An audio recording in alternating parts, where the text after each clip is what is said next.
Hi folks, welcome back to the channel. My name is 3-Chord Dave, and today we're going to talk about why Gibson don't copy Fender in a lot of ways. So please join me. I'd love to hear your comments and thoughts on what I'm about to talk about.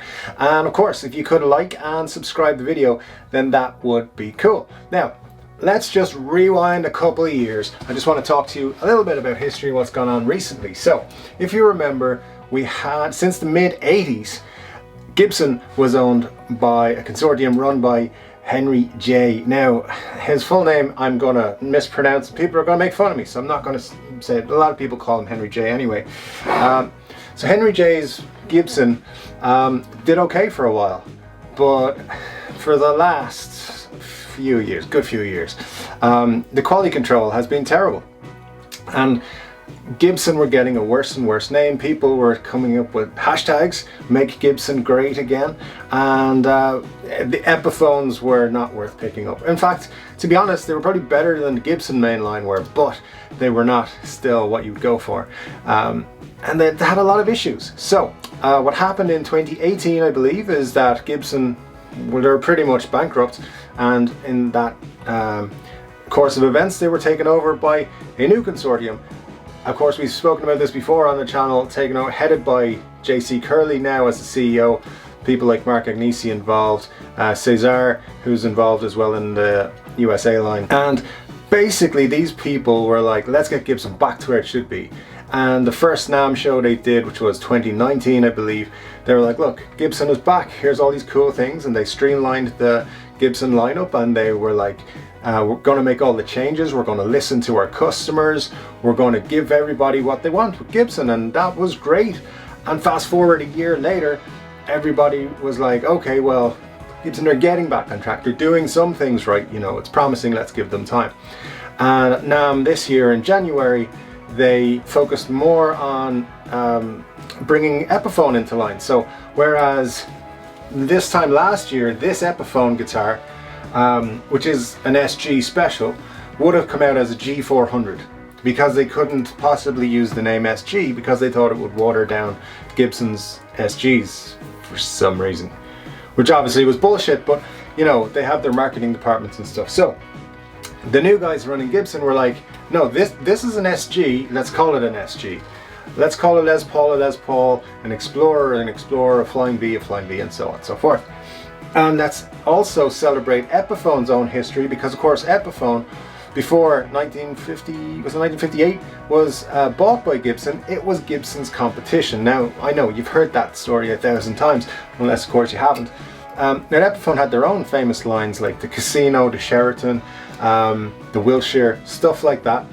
And yes, they were all kind of made similar to Gibson guitars once Gibson bought Epiphone, but in the last 20 to 30 years, what Epiphone really has been just lower quality versions of Gibsons.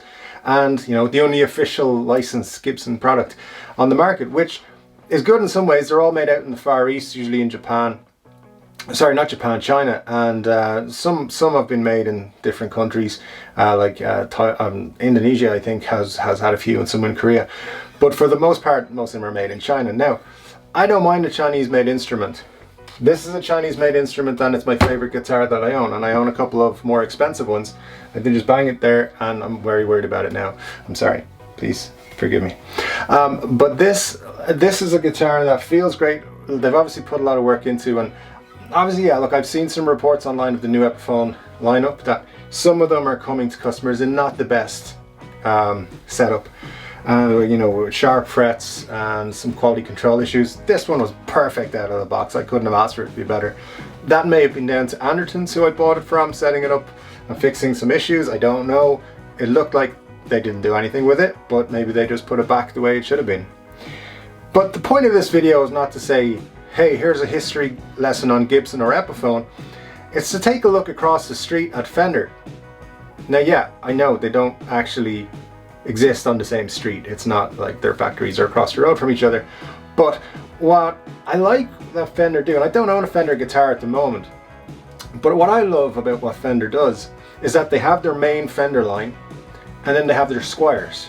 And a Squier is a cheaper version of Fender. Basically, it's their Middle East made or Far East made brand. So that's where, you know, you get Strats that look cool, you get Tellys that look cool, you get and there's different levels. There's very, very cheap beginner guitars that are probably going to be played for like 3 months and then upgraded or discarded, and then you've got the stuff like the classic vibe stuff, which are pretty decent guitars, and you know, they come in around $300, $400, $500 or euros or whatever you're spending.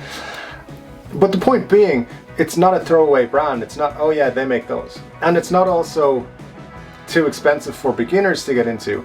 I've always felt that the Epiphone beginner lineup, like the specials that they do, the Les Paul specials and the bolt-on neck versions of SGs or Les Pauls, they're not very good, and I've never found them to be, you know, appealing in any way.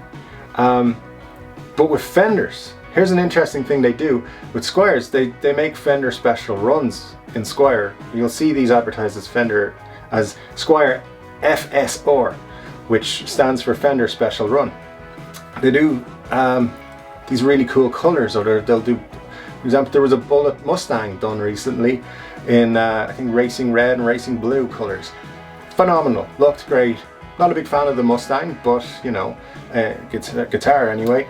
But it looked really cool, and it was available for like 110 euros, I think. It was really cheap, really cool guitars. Had great reviews from everybody who played them. Now, my opinion is, if you're going to buy one of these Squiers that's like less, say sub 200 euros, you're probably going to have to invest in it a little bit. You're going to have to do a little bit of work to get it up to your playability, or you might have to change out pickups, or just do something to it. I mean, at the end of the day, if you spend 200 euros or less, or dollars or less on a guitar, you should expect that it's not going to be what Eric Clapton plays on stage. Okay, he's going to have a higher quality instrument. Just how it happens, because he's Eric Clapton. Probably gets the best of the best. Sorry, bud. But for 200 bucks and you're buying a Squier, I would have confidence in that guitar. I would be like, well, this is supervised by Fender. They don't want their name tarnished. They even put a very similar headstock, and as much as I love this headstock on the Epiphone, the Kalamazoo style headstock that they're calling it, wouldn't it be cool if it was just the exact same as a Gibson headstock? Don't a lot of people want that? Yes and no. Some of us, I love this Epiphone headstock. If Epiphone keep making this headstock, I will have a collection of Epiphone guitars. I love it. I think it's great. It's a huge improvement to me over the last one. Now, there are other people like Agufish on YouTube here. He hates it. Well, hates it might be a strong word, but he prefers the older headstock. I really did not like the older headstock. It stopped me buying an Epiphone for many years. But I like this. I like what it is. But here's the thing. Fender don't just make Squiers in the Far East, because a few years ago they also did something called the Fender Modern Player Series, and the Modern Player Series was a cool little idea. The Telecaster, for example, I came very close to buying a Telecaster one of these, and I might actually, if I can still pick one up somewhere. They were around about 500 euros here in Ireland. There were more or less Stratocaster electronics in the body of a Telecaster, but with laid out like a Telecaster. And there was, I think there was a humbucker, 2 singles, and the humbucker could be coil split, so you could have then 3 singles, and a 5-way selector switch to get through all the different tones and sounds you could get out of it. That was a Chinese-made guitar, and it had Fender on the headstock, and it clearly said on the back, made in China under the supervision of Fender, something along those lines. But my point being, what if Gibson got off their high horse and said, hey, you know what, let's make some high quality guitars out in China or wherever we want to make them in the Far East. Let's make them Gibsons, and they'll be a little bit better than the Epiphones, or they'll have some features that the Epiphones won't have. Something like that, you know. And We're going to make it affordable. So previously, when Gibson have tried to make things affordable on the Gibson line, they've released something like the Melody Maker 2014, I think was the last time they ran one out, and it was, they're not, the reissues of the Melody Makers are not appealing guitars, definitely not to me. I think a lot of players out there would just pass them by. Other thing they did, and this was the Henry J era at its worst, they brought out these fusion guitars. Do you remember them? They were first of all only available through Amazon, I believe, and then they went everywhere, and they were like $300 for a Gibson, and they had a slim version of the headstock. They were horrible. The colors, they looked like they weren't finished. Nobody likes them. Nobody wants them. People bought them, I think, to make YouTube videos about guitars, hoping that they would, you know, hey, I got a Gibson. And yeah, look, I was tempted at one time to buy one because I always wanted to own a Gibson, and I hadn't owned one at that time, and it was like, whoa, I can get one for like 300 quid. I can just quench that thirst and move on. And honestly, this guitar here is more expensive. This is 400 euros. And it's 10 times the guitar that one was, and it's maybe about, I think, about 50 quid more. So my point being, there's an opportunity in the market there. People have experienced it from Fender. Nobody gave out, no, not that much, about Fender producing a Fender guitar in China, because as guitar players, you and I, all we care about is whether or not the instrument that we pick up and play and have in our bedrooms, our living rooms, our offices, our hangout place, wherever that might be, that when we pick up the guitar, that it feels good, that it makes us go, ooh, that's a nice guitar, it looks cool. And when we plug it into one of these bad boys, and I'm not meaning a Marshall or a Code 25 particularly, but just any amplifier, that when we turn it up, play with these knobs, and switch through the sounds with the selector switch, and we play with our play with our knobs, innuendo, play with all the buttons, and we do all the things, we can get sounds that we like.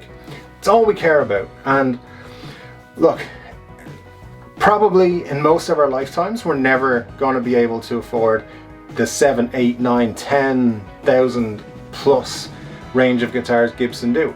So we're not their target audience because we're never going to spend that much money. A lot of us are never going to spend $2,000 on a guitar. So again, we're not that audience, but we will spend 5, 6, 7, 800 on a guitar that we feel is cool, because it's an investment in our own playing. It's a reward for, you know, saving up, or for doing something cool, or whatever the case may be. Or maybe we're just junkies who just can't not buy a guitar when it's under $1,000 and it's cool. Personally, I think Gibson should look over the road at Fender and say, hey, they do it, why don't we do it? And I know I've criticized Gibson for taking the whole lawsuit and cease and desist route with other companies, but my advice to Gibson is stop doing that. Start treating your customers with more respect. Make the best guitars for your customers. It doesn't necessarily mean use the most exclusive woods, get the most fanciest tools, and do everything super wonderful. What it means is get the guitars into the hands of the customers that the customers want. And I think Fender do that better than anybody. I mean, PRS makes some awesome guitars, but they still, their better stuff is more expensive and it's out of reach for a lot of people. But with Fender, you can get a cool guitar, and you can pay less money than it costs to put a deposit down on a Gibson. And I think Gibson are really missing a beat here. So they have two tiers at the moment, really. They have Epiphone and they have Gibson. Gibson USA. And then you got, well, okay, there's more, obviously. You got Gibson Custom Shop, all that sort of stuff. But what if they made it just Gibson? Just Gibson, then Gibson USA, then Custom Shop. And the Gibson ones are made out in China. And do 2 models or 3 models. Do a collection each year of Chinese made Gibsons. Do a Flying V, a Les Paul and an SG. Have some cool features in them, and they're $600 each. Do you think that people wouldn't save up or try and get a whole collection of all three of the guitars, get a 2020 collection of Chinese Gibsons. Obviously you'd bring in the whole Gibson joke, but I personally would, if that was a thing, if there was three guitars that were brought out in a set that had some unique features that weren't maybe on other guitars, or they came with a cool case that you couldn't get with other guitars, or, you know, I don't know, but, you know, do something special, special finishes, something like that. I'd be there, man. If they were $600 each, I think that'd be cool. And I think Gibson, by not doing it, are missing a beat. And let's just say, when Fender did their Modern Player series, the Chinese made Fenders, they didn't come in a case, they didn't come in a gig bag, they just came in a box that said Fender on it. And you could tell looking at it, that's a Chinese made Fender. Didn't take away from the guitar, didn't take away from the desire to want one. And I think, you know, Gibson could do the same. Guitar comes in a box the way your Epiphone comes in a box, buy your own case. But by the way, it's in an exclusive finish that you can't get anywhere else, and it's perfectly made, you know, comes perfectly set up out of the box. In terms of the frets and stuff, obviously everyone's taste is different, but the frets are dressed properly, the nut is in good shape, all that sort of stuff. And let's see, it's got all the push-pulls and the phase reversals, and, you know, I don't know, put a button, a kill switch on it or something, and you can't get that on a Gibson made in the USA. People would buy it. I'd buy it. Let's do it. Why not? But guys, that's been my little bit of a rant about why I think Gibson should maybe make a little bit of a change to how they run things, and how I think they should maybe have a look at what Fender do. I think Fender do a really good job of catering for everybody, whereas Gibson don't do that. My guitar nearly slid off the desk there, so I just gotta put it safely over there. I love that guitar, it's great, and, you know, they're doing good stuff, so hopefully they'll pay attention and agree and be like, hey, 3-Chord Dave, we love your ideas, come on board and work on our marketing team. Okay, Gibson, I'll do it, but you gotta pay me lots of money. And and that fantasy is over. So guys, thank you very much for sticking all the way through the video. I really appreciate it. Don't forget, hit the like and subscribe. If you didn't see my last video, when I do hit 1,000 subscribers, I'm going to give away a guitar. So get as many of your friends and foes to like and subscribe to the channel as well. I really appreciate it. Thanks very much again for checking in. Stay safe out there. I'll catch you on the next one.